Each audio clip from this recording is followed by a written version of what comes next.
today's world of high-speed connection, text messaging, and social networking, we often find ourselves searching for information. There are millions of blogs on the internet. News, sports, politics, and tech. But I bring it all together for you and present it in a relentlessly unconventional fashion. My name is Zenny Abraham, and this is the Blog Report.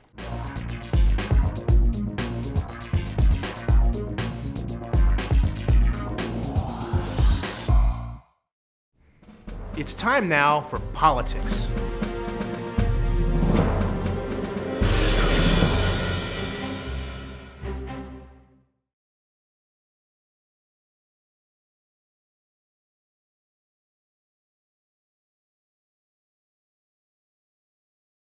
All right, everybody. The video you've been waiting for, the sequel to the Big Bird rope-a-dope video that said President Obama won the first debate because he rope-a-doped and let Mitt Romney basically give up his strategy for the world to see and hear.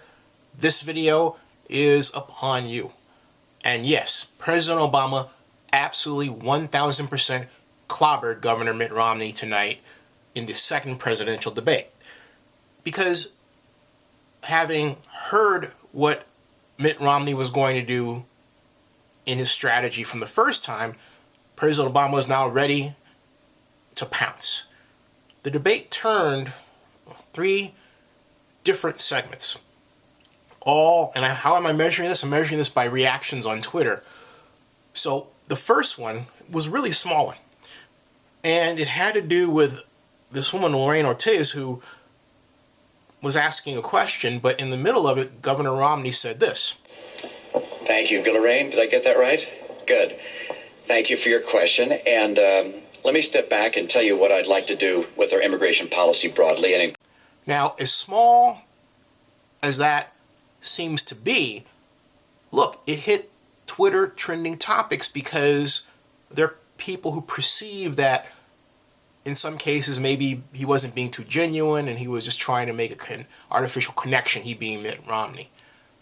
That was the first small turning point. The second one, but much bigger, has to do with now famous binders of women comment. This. And I went to my staff and I said, how come all the people for these jobs are all men? They said, well, these are the people that have the qualifications. And I said, well, gosh, can't we find some women that are also qualified? And so we took a concerted effort to go out and find women who had backgrounds that could be qualified to become members of our cabinet. I went to a number of women's groups and said, can you help us find folks? And they brought us whole binders full of women. That exploded on Twitter, and it really damaged Governor Romney's credibility. On top of that, it wasn't true.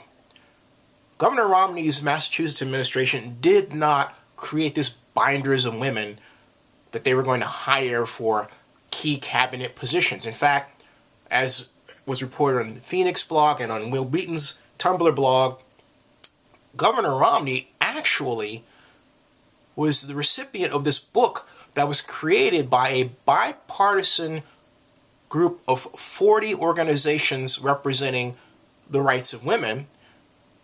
And it was designed to be presented to whoever happened to be governor, Republican or Democrat. It just so happened that in 2002 it was Mitt Romney. So Governor Romney was totally stating a mistruth, which is what we've come to become used to with Governor Romney. But the third one was a real doozy. Let's tee it up. I think it's interesting the president just said something which is that on the day after the attack, he went to the Rose Garden and said that this was an act of terror. You said in the Rose Garden, the day after the attack, it was an act of terror. It was not a spontaneous demonstration. Is that what you're saying? Please proceed, Governor. I want to make sure we get that for the record, because it took the president 14 days before he called the attack in Benghazi an act of terror. Get the transcript. He did, in fact, sir. So let me call it an act of terror. Can you say that a little louder, Candy? He did call it an act of terror. It did as well take 2 weeks or so for the whole idea of there being a riot out there about this tape to come out. You're correct about that. The administration indicated that this was a reaction to a video and was a spontaneous reaction. They did. It took them a long time to say this was a terrorist act by a terrorist group. And to suggest, am I incorrect in that regard? On Sunday, your secretary, the ambassador of the United Nations, one of the Sunday television shows, and spoke about how this was a spontaneous reaction. I'm happy to have a longer conversation about foreign policy. Absolutely, but I want to move you on, and also I'm people happy to do can that go too. to the transcripts. I just want to make sure that figure all out these what was said wonderful and folks when. are going to have a chance to.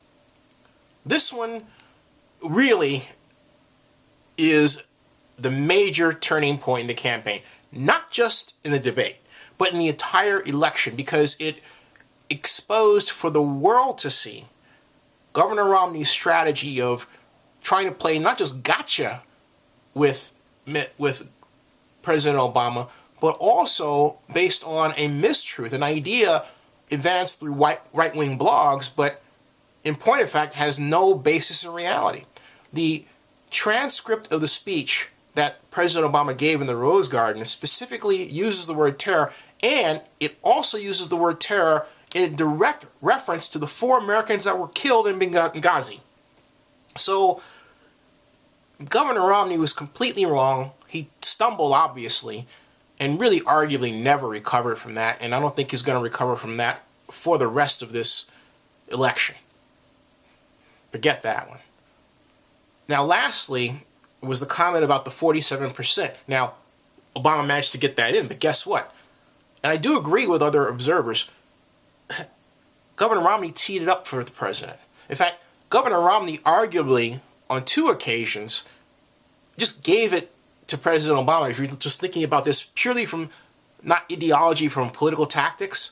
The first one was in the example I used just a few minutes ago, or seconds ago, regarding Benghazi and Libya and that statement. And then this one is, Mitt Romney says, I'm for 100%. He says in his closing statement. Now, guess who got the last word? Obama, by coin flip. So he gets to say, hey, I think this is the guy who behind closed doors says that 47% of Americans are actually people who are on the government dole and don't work. Obama wins this one handily. But not only that, Governor Romney damaged himself.